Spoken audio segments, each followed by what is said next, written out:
wese ubaye ku isi, umunyarwanda yaravuze ngo hapfa uwagize gute, reka da burya nuri mu nda yigwamo. Umuntu wese wabayeho akaba urusoro, Imana imuhamagariye gusohoza mu isi gitera satani kubabara, gituma satani yanga uwo muntu gutyo gusa. Ibi ngibi abantu baza bakabeshya ngo haguruka nkubwire ngo satani arakwanga ntindakunda. Ubundi muri mwe hari umuntu ushaka kuba inshuti nawe? Toza kwiga nge nagiye gucukura amabuye muri kariyeri, nsenga Imana ndahibwira ntiwambabariye nkabona umuntu wampa nibura ikiraka cyo gupakira iyo modokari twita amabene, ndavuga nti pakire hitaka nibura. Akihanganira icyaha wakihanganira kugikora ukakireka, ariko iyo ibihe bikugoye birakubwira ngo bikore use na ntuza. Ibihe birakugora bikakubwira ngo igihe wigiye wabona akazi nta ruswa wowe. Agahagarara mu rukiko, hari abahamya b'icyaha yakoze, hari umushinjacyaha, hari abavoka n'abandi bose bakamuga ngo iki waragikoze n'ibimenyetso bikagaragara, ariko ntabyemere. Ariko umwuka wera yaza. Ijwi ry'Umukanguzi.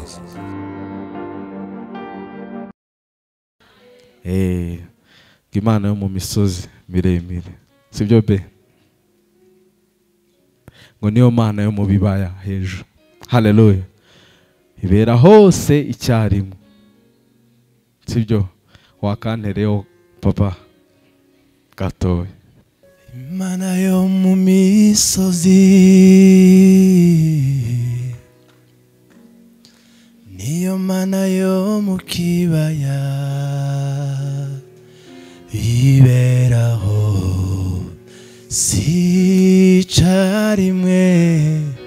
Iyo Mana niyo turi kumwe, niyo Mana itigeze iremwa, niyo Mana itigeze iremwa, kandi nizagira iherezo, nizagira iherezo.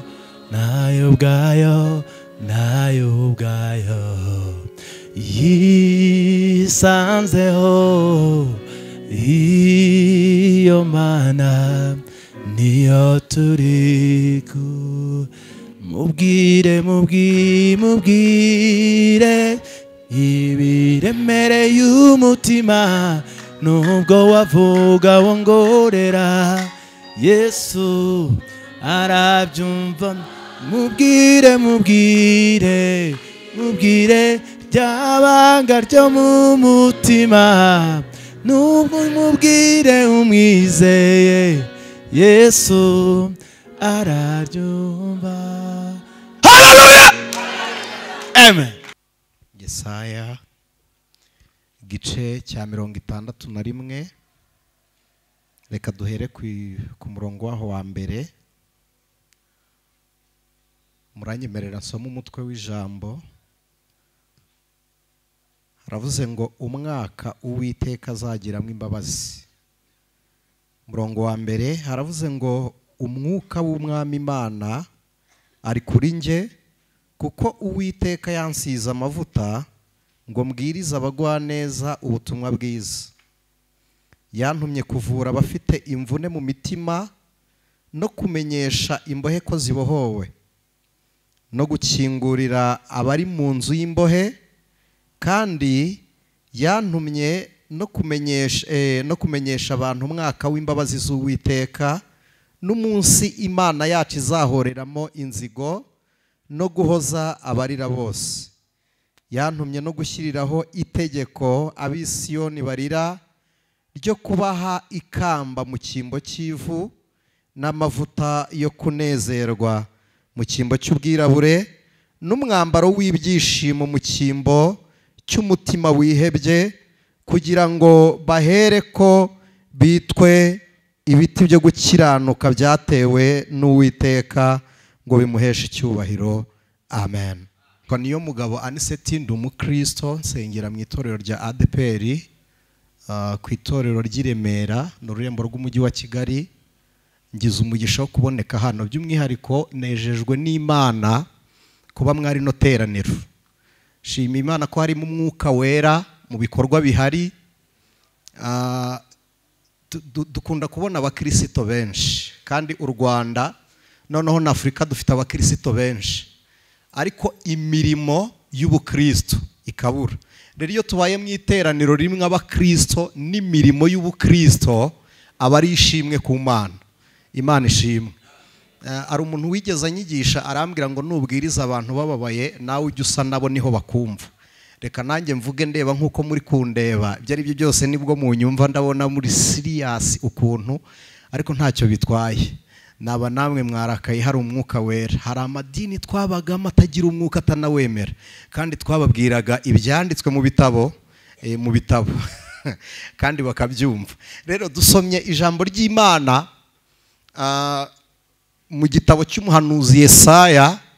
Uyu Yesaya ni umuhanuzi mukuru haba muri izi Bibiliya zacu na Bibiliya y'Igiheburayo, ibitabo by'abahanuzi. Iki gitabo cya Yesaya kirabibimburira cyangwa se kirabitangirira. Uyu ni umugabo wakoreye Imana, arahanura. Imana imunyuzamo ubuhanuzi bwo kubwirwa amashyanga abiri, Abisiraheli nyirizina n'abitwa abanyamahanga kubwo kwizera. Yesaya ahamagarwa n'Imana yari umugabo w'umuhanga, ko yari umwanditsi w'amategeko ibwami, meme domaine nawe cyangwa namwe. Yesaya yari umugabo w'umuhanga uzi gucukumbura ibyanditswe agashaka mu Imana. Hari ikintu kijya sinzi niba kimpindukiza ubwenge ngatekereza kure, ndeba ko twizera dufite inyandiko y'amagambo. Hari umuririmbyi yaravuze ngo nishimiye ko data wa twese yandikishije iby'urukundo rwe. Imana ishimwe. Byaranditswe, twebwe tubisoma tuvuga ngo dusomye kwa Yesaya. Ba Yesaya rero bo ntabwo basomaga mu bindi bitabo, ahubwo begeraga Imana bagasoma inyandiko zo ku mutima w'Imana. Murambabarira, hari igihe njya afashwa nkabura uko mbigenza, hari n'igihe mvuza induru, ariko Imana ishimwe ko nimbivuga mutumva ko ari ivangirwa. Imana ishimwe. Haleluya. Begeraga Imana aho kugira ngo bavuge basomye mu bitabo gusa, bagasoma amagambo ari ku mutima w'Imana. Yesaya agira imbogamizi imwe, ngo yegera Imana amategeko atarimo agakiza amugarura inyuma. Yajya yegera Imana amategeko akamusubiza inyuma. Nimusoma Bibiliya ivuga uburyo yahamagawe, nawe yatanze ubuhamya bwe, avuga iby'inzozi yarose n'uburyo yatumwe n'Imana yanga kugenda, abona mwiyerekwa akubiswe ikara ryaka ku munwa, ngo umuriro uramushyushya, akumva guhora k'umunwa, arahozwa nuko avuze iby'Imana ishaka ko avuga. Muririmbyi yarabivuze, aravuga ngo umuntu w'Imana yaravuze ngo noneho ngwino untume, ngo ariko abivuga ashyuhijwe n'umuriro. Hari umwuka wera ujya umanuka mu ishusho y'umuriro, ugafata umuntu ubishaka n'utabishaka. Umwuka wera ajya ahamagara abantu babishaka, mushumba, n'abatabishaka. Njyewe umwuka yamfashe ntabishaka. Sinigeze mpamagara umwuka wera, nta nubwo nigeze nsenga, keretse rimwe gatoya mbyibuka. Nari mfite nk'imyaka 8, turi ahantu basengera umuntu avuga mu rurimi rw'umwuka. Havuze mu rurimi rw'umwuka ndabyumva, ndavuga ni Imana nanjye uzampe ku mpano z'umwuka wera. N'uwo munsi nasabye icyo, ariko ikindi gihe sinari mbigambiriye, ariko ibiri mu migambi yacu bitandukanye n'ibiri mu migambi y'Imana. Imana ishimwe.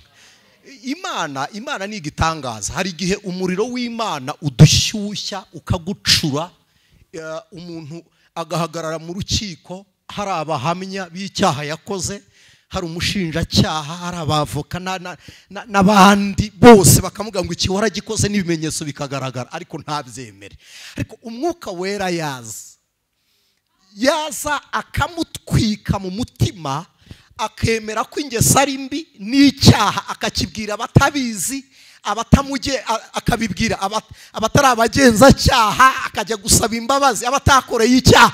Umuriro w'umwuka uragutwika ku rwego aho wari uhagaze wumva ko atariho, ukumva ko hari ahandi. Yesaya rero nawe yahinduwe n'umuriro, ahindukizwa n'umuriro, abwira Imana ngo noneho ngwino untume. bifurije umuriro w'Imana ubatera kuba mu cyerekezo Imana ibashakamo. Yesaya yari afite umugore n'abana, yarabyaye abahungu 2. Yesaya Bibiliya iravuga ngo ku munsi ngo umwami wuziye yatanzemo, ngo nibwo Yesaya yabonye iri yerekwa ndarikunda kweri. Tugeze mu minsi abantu bari kwerekwa akamubwira ngo mbonye umunyamagambo muturanye, ngo n'umuntu ukuroga. Nta muntu ungana namwe utagira umwanzi, yewe uretse namwe n'umwana w'uruhinja uvutse. Umuntu wese ubaye ku isi, Umunyarwanda yaravuze ngo hapfa uwagize gute, reka da burya n'uri mu nda yigwamo. Umuntu wese wabayeho akabura urusoro, icy'Imana imuhamagariye gusohoza mu isi gitera Satani kubabara, gituma Satani yanga uwo muntu gutyo gusa. Ibi ngibi abantu baza bakabeshya ngo haguruka nkubwire ngo Satani arakwanga ntindakunda. Ubundi muri mwe hari umuntu ushaka kuba inshuti nawe? Ngo mbonye ngo Satani agambiriye kukwica. Nta na rimwe atabigambirira, ariko ntajya bigeraho, ntabwo abisoza. Imigambi y'incakura Imana igiye iburizamo.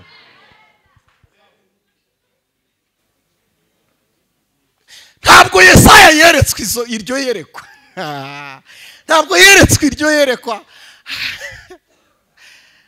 Nigeze najya mu materaniro ahantu ntuje nta kibazo, ntabwo njya ngira ibintu intambara, sinjya ngira ibintu intambara, sinjya nikanga umuntu mpabuye nahuye na benshi, sinjya nikanga umuntu wishyira hejuru mu isi nibo gusa. Ibyo ntabwo aba ari igitangaza. Ubundi iyo uba ahantu hari ibintu urabimenyera.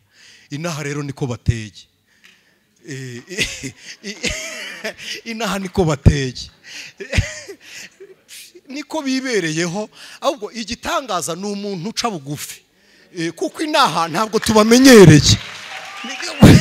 Ubundi icyo nicyo gitangaza. Igitangaza si umuntu ufite ibintu bya mirenge utari uwo ku ntenyo, abantu basanzwe batunze. Ahubwo igitangaza n'ubikoramo agafasha imfubyi. Mwarakoze, Imana ibahe umugisha. Ntabwo igitangaza ari umuntu wariye neza, ninde utabikunda se? Ahubwo igitangaza ni uwagaburiye abandi ibyo nawe akunda. Yesaya ntiyigeze yerekwa atyo. Nari mbabwiye nagiye mu iteraniro numva nshaka kuganira n'Imana, ndicara ndatuza. Twari ahantu ku mukeka, barihana batura ibyaha, ndi imbere yanyu n'imbere y'Imana. Ntacyo numvaga umutima wanshinjaga, numvaga ntacyo mfite ndibuze kwatura. Barangije barambwira ngo ngaho nawe pfukama wihane. Abarokore turi abana beza, uhita uvuga ngo nintihana baragira ngo ndabasuzuguye. Noneho nanjye narapfukamye ndavuga nihana ndishinja ibyo ntakoze. Ndapfukama ndavuga nti Imana imbabarire ibyaha byose nakoze, ndi umunyabyaha rwose, simboneye mu maso y'Imana, imbabazi z'Uwiteka zinyeze. Ba bene data bagira batya.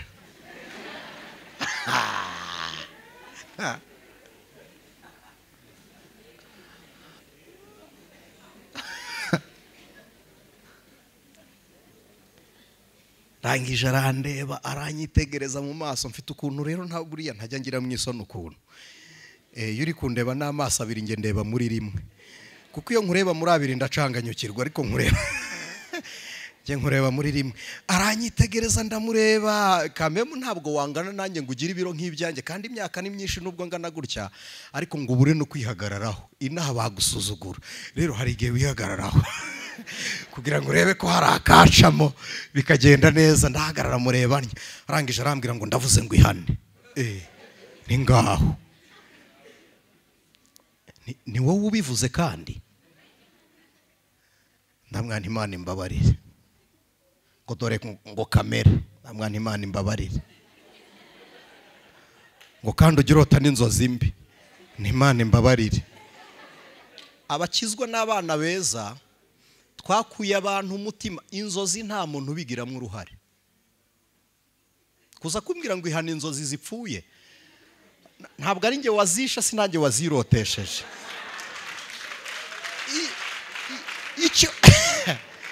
icyo ngira ngo mbabwire ni iki, ahubwo wirinda gushyira mu bikorwa ibipfuye warose, naho ibindi byo sitwe.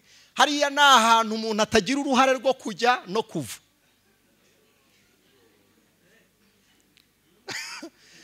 Nta muntu ugira uruhare rwo kujya mu nzozi no kuvayo. Murakoze. Ndangije ndamureba, arangije arambwira ngo umva, ngo nudasha bugufi sinkubwira icyo Imana ivuze. Ubundi nako nashakaga, ako niko nashakaga kubabwira. Ntabwo ariko ba Yesaya bahanuye. Tumaze iminsi duca ibikuba ngo abantu ngo bazimye umwuka w'Imana. Reka da, bacecekesha umuhanuzi ariko ntibabuze umwuka gukora. Yesaya yeretswe intebe y'Imana, abonye intebe y'umwami. Umugabo uri kwerekwa intebe y'umwami Imana aba muri Siyoni, aba Yerusalemu, ahari icyumba cyitwa hera cyane.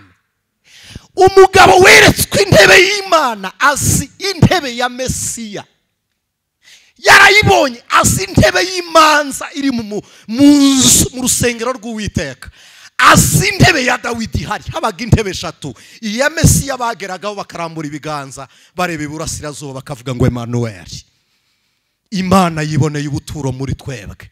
Uwasobanuye yaravuze ngo Imana iri kumwe natwe, ariko uvanye direct mu Giheburayo ukavuga Emmanuel, biravuze ngo Imana ibanye natwe.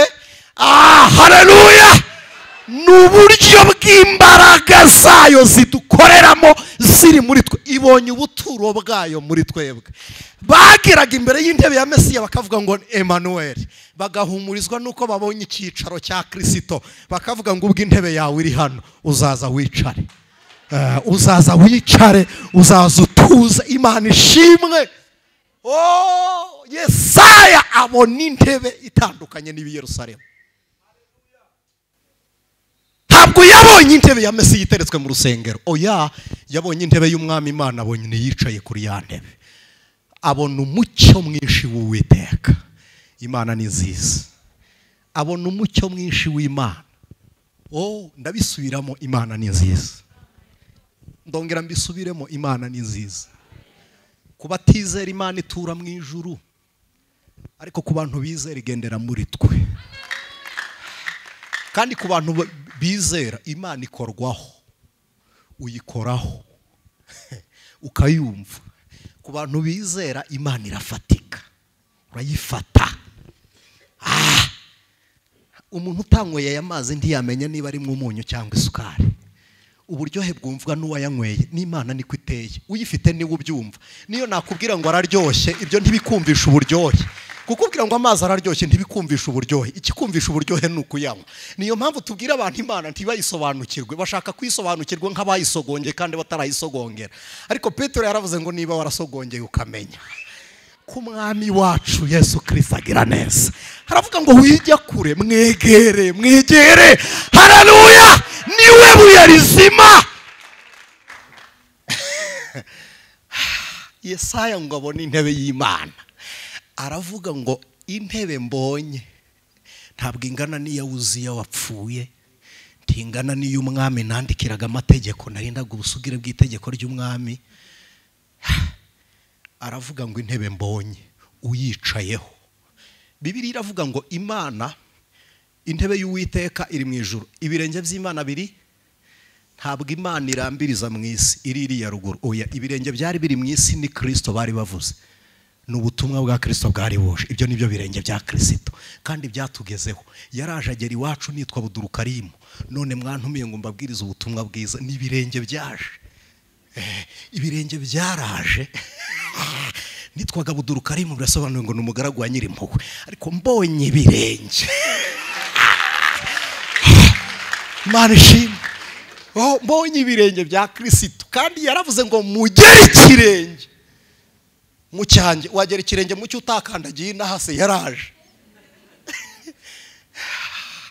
Imana ishimwe. Yesaya abonye intebe aravuga ngo nkurikije intebe wicaraho, ukaba uteganyirije abakwizera iburyo bwawe, ndabwiriza ubu butumwa. Imana yimura Yesaya mu mwaka umwe, mu myaka 100, mu myaka 200, mu myaka 300, mu myaka 700, imwegereza ibihe. Muranyumvishe?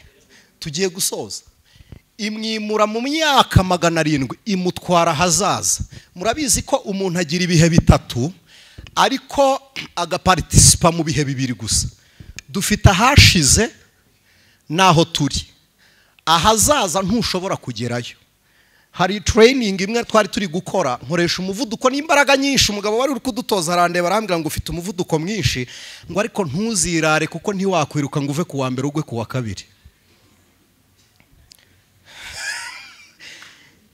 Yaravugishije nyine ubwenge, muranyumva. Ntabwo wasiga abantu bari ku wa mbere ngo wiruke ugwe ku wa kabiri. Mumbwire ngo genda gahoro, ntawe wasiga mu gihe.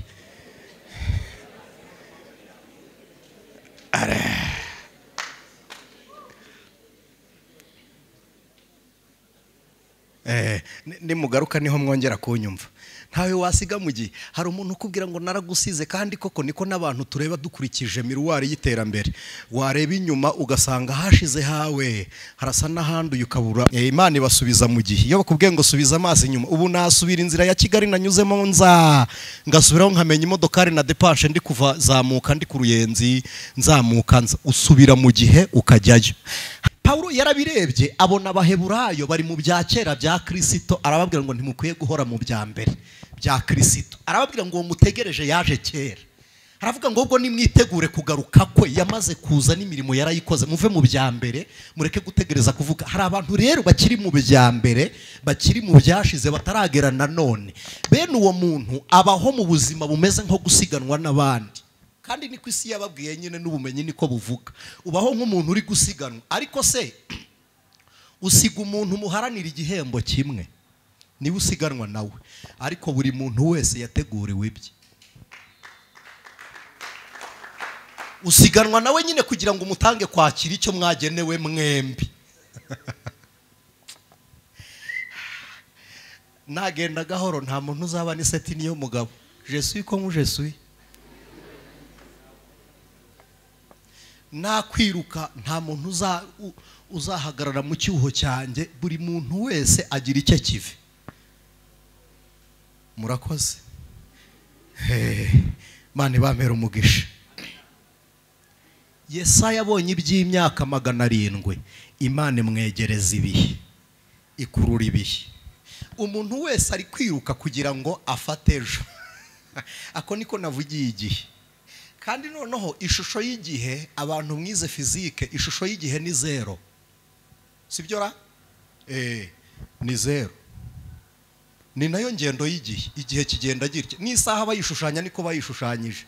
Tik tak tik tak 0. Abizi imibare murabizi, n'umubare duhera kuri unité de base, ariko twasize nombre bench. Sibyo ra? Nombre bench si yo mwita 0, abarundi bayita ubusa.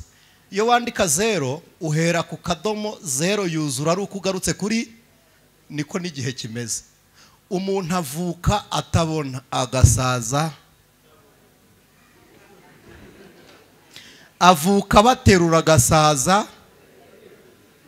Avuka atazirira asa n'irirenga agasaza. Niyo formule y'igihe. Umunyarwanda yabikoze neza, aravuga ngo ni gatebe. Ubu mwese muri hano muri kaminuza muri kwiga kugira ngo mutegure ejo. Nta kindi muri gukorera, ni ukugira ngo mutegure.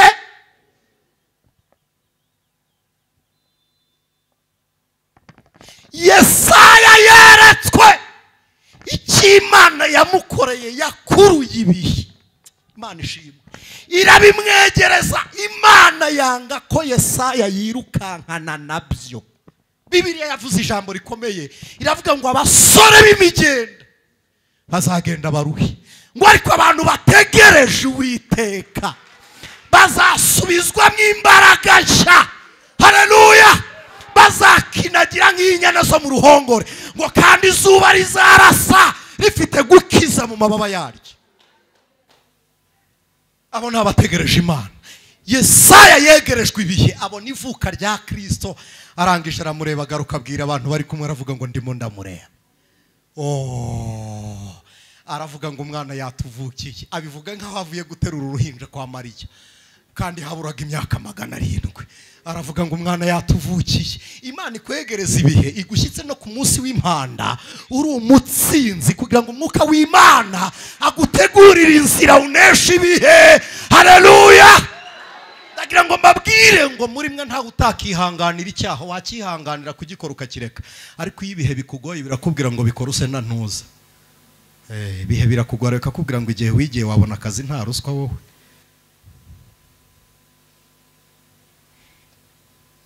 Toza kwiga nge nagiye gucukura amabuye muri kariyeri.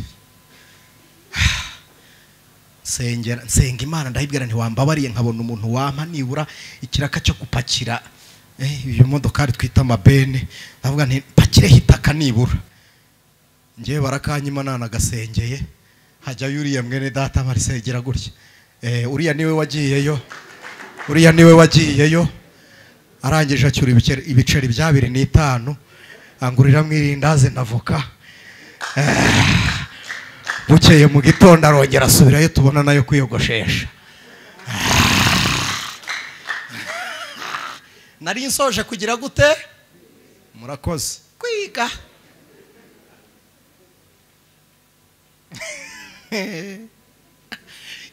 Ari igihe ibihe bigukubita bikagucanga, ugasanga wirutse ku mubare bagombaga kuba mu nyajwe.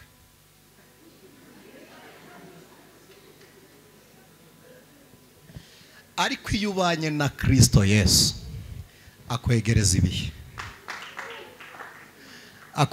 ibihe, nkunda Yakobo ari kuvuga ku bana be. Nkunda ukuntu yavuze, aravuga ngo Benjamin nise gitanyagura, ngo abandi bajya gushaka umuhigo wari gutaha. Imana ikwegereje ibihe, abandi bajya mu entreprise runaka, we baraguhamagaye imbere. Usohoka mu gihe winjira mu kindi Imana yagene. Yesaya rero yinjiye mu gihe, asura ibihe by'ivuka rya Kristo, aramubona. Aravuga ngo umwana aratuvukiye. Aravuga ngo azitwa igitangaza, umujyanama ukomeye. Aravuga ngo Imana data wa twese. Aravuga ngo umwami w'amahoro. Yesaya abona n'ubutegetsi bwa Kristo nk'umunyamategeko, ko na Yesaya ari umunyamategeko. Aravuga ngo gutegeka ko bizagwira ku ntebe ya Dawidi. Aravuga ngo kandi inkoni ye ni inkoni y'ubutware. Aravuga ngo ubutware buzahora ku bitugu bye, ngo azaba ari umugwaneza. Yesaya aramuvuga, arangije aravuga ngo ikintu gitangaje, uwo mwami mbonye azaba ari umunyamibabaro wamenyereye indimba. Tekereza kubona umwami wavutse witwa igitangaza, ngo azaba ari umunyamibabaro wamenyereye indimba. Imana ndigita umwami w'umunyamibabaro, uyu yakicisha abaturage inzara mwoka byara. Umwami w'umunyamubabaro wamenyereye intimba, aravuga ngo ariko igihano kiduhesha amahoro cyari kuri we. Aravuga ngo yashenjaguriwe gukiranirwa kwacu. Yesaya yabonye kuvuka kwa Kristo, abona no gushenjagurwa kwa Kristo. Arangije arerekwa ari umukozi w'ibwami, ibwami barobanura.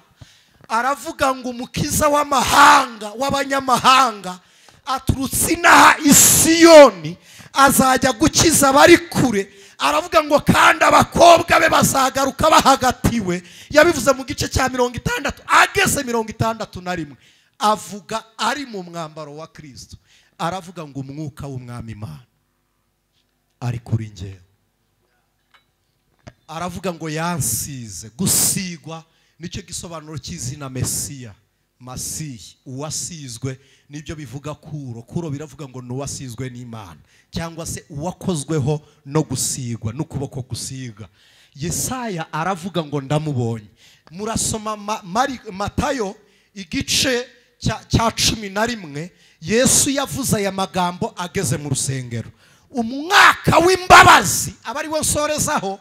Ubundi umuntu wese wizeye Yesu nk'umwami n'umukiza w'ubugingo bwe, kwizera Yesu bene data, ntabwo kwizera Yesu ari ugutegereza ngo nusoza kwiga uzabona akazi. No, kwizera Kristo ni ukwemera imirimo Imana yakoreye muri Kristo Yesu.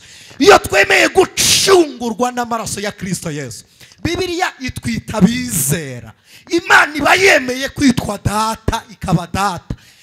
Akanwa k'Imana gahita gahamya ngo kubyarwa kwawe ntabwo ari ubushake bw'umugabo n'umugore. Iyo uyu muntu yizeye Kristo nk'umwami n'umukiza, ijuru riraserebura, riba ribonye mu bise by'amaraso ya Kristo Yesu havuyemo umwana. Ntabwo gorigota ibipfuye ubusa. Imbabazi za Kristo hagezweho ubutumwa bwo kubabwira ngo turi mu bihe bya Laodikiya biravuze Laodikiya ni ukuvuga ngo ni igihe Imana icira umuntu urubanza. Hagezeho n'abandi batubwira ngo Imana yarabirangije. Ngenda byemera ko yabirangije, ariko hasigaye imirimo y'abizera muri Kristo Yesu. Imirimo y'abizera muri Kristo harimo no gutsinda ibyaha, harimo no kunesha ibyaha. Ibyo yarabirangije pe 100%, ariko hasigaye imirimo y'umwuka wayo muri twebwe. Imirimo y'umwuka rero harimo no gutsinda ibyaha. Aravuga ngo hari imbohe zibohowe, hari imbohe ndi bubohore, ariko kandi uretse no kubohora imbohe hari n'abari mu nzu y'imbohe ndi bukingurira inzu y'imbohe. Ayo magambo mwayumvise muri ubwo buryo bwombi. Hari abo ndi bubohore, hari n'abo ndi bukingurire inzu y'imbohe. Hari abantu bari bafunzwe n'amategeko ariko bo bagira Imana. Ibyo byitwaga gereza bari barimo. Ariko hakaba bataragiraga Imana, batagira n'itegeko ribagenga. Njya numva abantu bavuga ngo abagabo ngo abagabo barabarwaga, ngo abana n'abagore ntibabarwe. Abo bari abagabo b'Abayuda gusa, b'Abisiraheli. Umugabo w'umunyamahanga ntiyabarwaga. Ntawari kuza hano ngo abone umuntu. Iyo umuhanuzi w'Umwisiraheli yerekwaga yaravugaga ngo mbonye umusenyi, ngo mbonye umusenyi. Mu iteraniro ringana ricyo akavuga ngo mbonye umusenyi.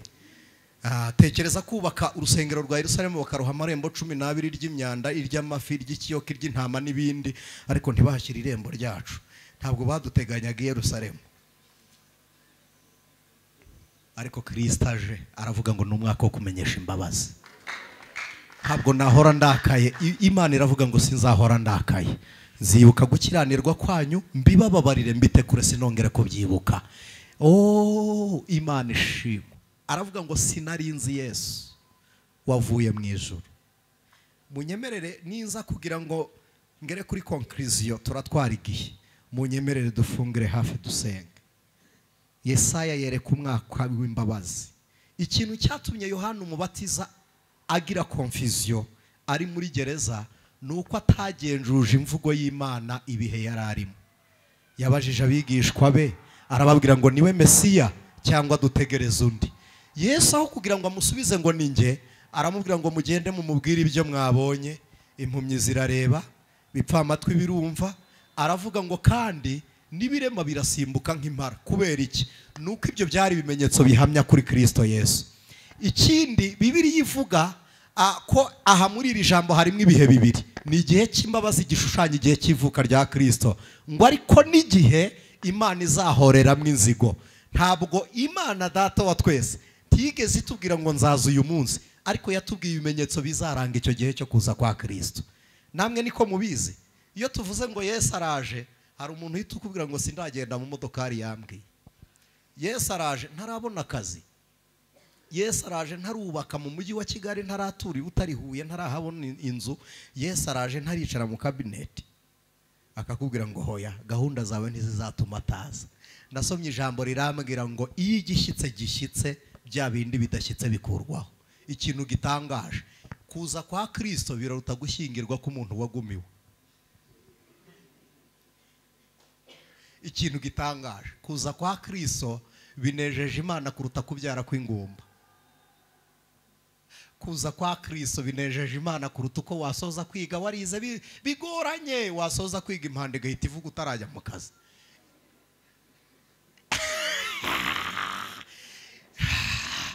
Mwebwe wenda ntibyabagoye cyane, ariko hari abantu babanje kwiga bakajya babyuka mu gitondo cyaza ukuguru kwibuye. ari kureba ko haraga twa tuntu tw'inyuma ku gatsitsino twavaho. Noneho yava no kwishura agasanga umushogoro ubumbabumbye uri hejuru y'intuze, gahita urya igitoki. Twebwe hari igitoki twaryaga bakitaga karabuganya, ntiwari gukaraba ngo ukirye, wakirya wanduye, wakirya ukarabye, byose byari kimwe, ntikiryoha ntikigize gite, ariko ukiga ugoranye, ariko wayasoza ukajya kumva impanda y'umwami iravuze ngo nimujye mu ijuru.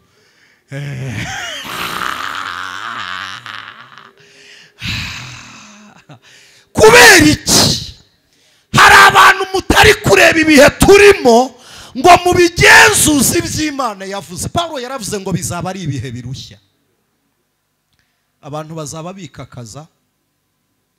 Hari umugabo, hari ahantu nigeze njya kubwiriza, umugabo aparika imodokari nziza cyane, nkunda imodokari ku rwego, imodokari nshyashya igeze mu Rwanda njya kuyisura.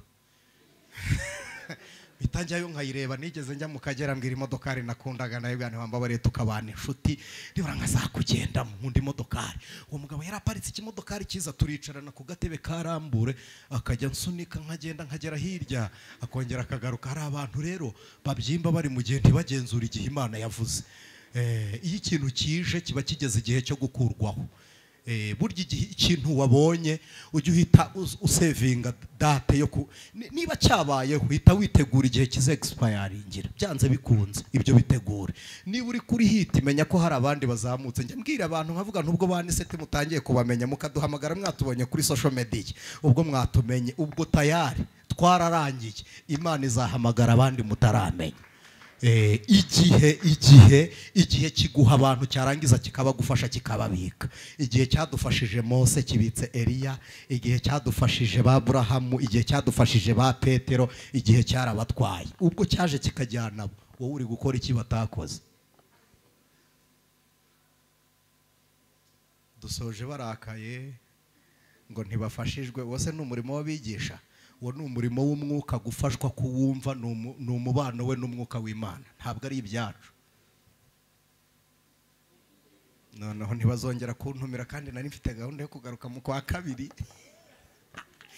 Ntabwo wari umurimo wacu. Igihe urimo tekereza kujya gukora no gukorera Imana, tekereza kurya no kugaburira abandi, tekereza kwambara no kwambika abandi, tekereza kugenda no gushoboza abandi. Imbaraga z'Imana ni ugufata ukuboko abanyantege nkeya, ariko imbaraga z'umuntu ni ugusiga boroheje. Ntabwo ari iby'Imana ishaka. Imana ibaha umugisha ko mwateguye ivugabutumwa no kugaburira no gufasha abatishoboye. Ubundi itorero ni iryo, imirimo niyo. Nawe nugera hirya ku ruhande ujye ufasha abandi, ariko cyane cyane abo mu nzu. Ndagira ngo dufatikanye gusenga. Twagize amahirwe n'umugisha turi kumwe n'umushumba. Ndagira ngo dusenge iri sengesho. Igihe cy'imbabazi zishyike mu mutima wawe, imbabazi zikwimure mu mirimo mibi wakoze yose, hanyuma zikwegereza igihe cy'Imana, hanyuma igihe cy'Imana kikwakire utanuka imyotsi. Igihe kijya gicumuza umuntu kiramugusha, ushobora kugera mu gihe ukarwara ukikura ku Mana. Igihe cy'ubukene cyatuma wanduranya, igihe cy'ubukire bwatuma ugira umurengwe, igihe cyarakurambiye cyangwa se cyaraguhinduye. Ndagira ngo uhagarare ku maguru yawe. Nimvuga rusange niho mwitaba, nimwegere hejuru mwese. Inaha dusigaye turi abasirimu, ntiwabwira umuntu ngo haguruka ngo usengere agira ngo uramushinje. Ubwo muri n'abanyamategeko mwambaza aho nabikuye. Muhagurukire rimwe twinginga umushumba adufashe kwinginga Imana iki gihe kigoranye, tugikuremo ibimenyetso byitegura kuza kwa Kristo, ariko nawe wari ukingiranwe Imana ikubohore mu izina rya Yesu. Igihe wari uhagaze hariya kibe nk'igihe uze kuba uhagaze ahangaha, maze ugire icyo ukorera umuntu, icyo wamusigiye, icyo wasigiwe Mwami. Izina ryawe ni Christo uwasizwe, the anointed. Maze urangije ubabwira icyo wasigiwe, urangije kirakoreka aho hantu. Ndakwingize muri iyi stade kugira ngo icyo wasigiye kigire uwo gikorekeraho. Ndakwinginze Mwami kugira ngo ugire uwutura imitwaro yari yikoreye, kandi waravuze ngo n'imitwaro yose bakwikorera izakurwaho no gusigwa. Niba hari ukiyikoreye mu izina rya Yesu, ndahamagara ijuru kugira ngo riyimweyureho. Mwami Mana yanjye, waravuze ngo warasizwe kugira ngo uzukureho intimba, uzukureho amaganya, uzukureho uburibwe, uzukureho kubabara. mwami wanjye nibyo biganza bazamuye kizamure cyane. Wigeze kugiha fiance aragifata arangije arakirekura. Kizamure. Wagihaye inshuti mugeze mu mahina irakihorera. Kizamure. Hari uwo wabizamuriye arakureba agutera umugongo, ariko iravuze ngo izanjye ndazizi kandi ntawazivuvunira mu biganza. Mwami Mana yanjye ibyo bazamuye ubifatisha icyawe kiganza, nicyo gikomeza ntikirekure, nicyo uzamura kikagukomeza. Petero yarakizamuye ari mu bwihebe avuga ijambo rimwe gusa ngo mwami wanjye ntabara. Uracyakira umujandura mu mazi. Ubwo yaratangiye kumutembana ukorana isezerano nawe, ariko warikoranye natwe. Uravuga ngo nimunyura mu mazi ntazabatembana, nimunyura mu muriro ntuzabatwika. Ni isezerano ry'abari aha ngaha. Umwuka w'Imana araha, Yesu Kristo ahagaze aha, kandi nibyo yasigiwe. Mana ndarabase. Mwami Mana yanjye, noneho icy'iburyo gifatishe ku mutima wawe, icy'ibumoso kizamure. Icy'ibumoso kigume hejuru, icy'iburyo gifatishe ku mutima wawe. Hashize imyaka 2 Imana tubabwira, imyaka 20 irenga Imana mbabwira.